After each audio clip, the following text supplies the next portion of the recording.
19 August रोजी जिल्हा परिषद राष्ट्रवादी सुरक्षा कवच प्रदान करण्यात येणार आहे। सशक्त व समृद्ध समाज निर्मितीकरिता राष्ट्रवादी काँग्रेस पक्षाच्या वतीने राखी भेटीसाठी भाऊ येतोय भेटीला उपक्रम मूर्तिजापूर विधानसभा मतदारसंघातील अंगणवाडी सेविका, मदतनीस, आशा सेविका, विधवा, परित्यक्ता महिला व अपंग महिला यांच्याकरिता विमा सुरक्षा कवचाचे आयोजन करण्यात आले आहे।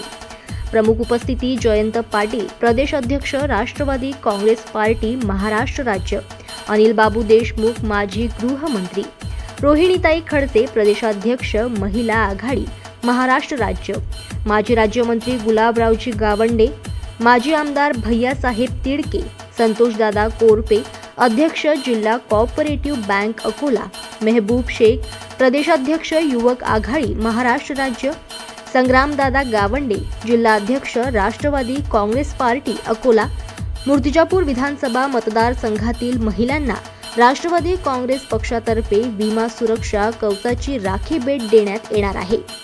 आयोजक सम्राट डोंगरदिवे, प्रदेश संघटक महाराष्ट्र राज्य, स्थळ लाल शाळा, शिवाजीनगर, मूर्तिजापूर।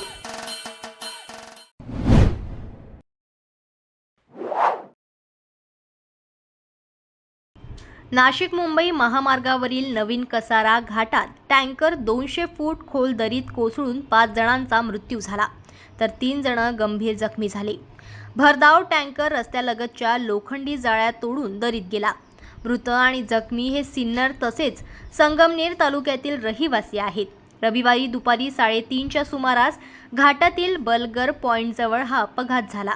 नाशिकहून मुंबईकडे जाणारा कसारा घाटातील नवीन मार्ग तीव्र उताराचा आहे। दुपारी भरधाव टँकरवरील चालकाचे नियंत्रण सुटले, टँकर दरीत कोसळला। अपघाताची माहिती मिळताच पोलिसांसह गस्ती पथक, आपत्ती व्यवस्थापन पथकाने घटनास्थळी धाव घेतली। पावसात दरीतील मदत कार्यात अडचणी आल्या, क्रेननीही मागविण्यात आली। शर्थीने प्रयत्न करून मृत व जखमींना बाहेर काढण्यात आले।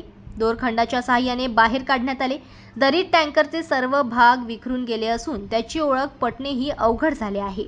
अपघातात मृत व जखमी सिन्नर तालुक्यातील नेरळ आणि संगमनेर तालुक्यातील निमोण येथील आहेत। चालक कोपर गावाचा रहिवासी असल्याचे सांगण्यात आले। मदत कार्यासाठी आपत्ती व्यवस्थापन पथक, मृत्युंजय दूत, लतीफवाडी येथील क्रेन चालक, महामार्ग पोलीस आणि कसरा पोलीस ठाण्यातील अधिकारी व कर्मचाऱ्यांनी शर्थीने प्रयत्न केले। ब्युरो रिपोर्ट, जनमत लाईव्ह न्यूज, नाशिक।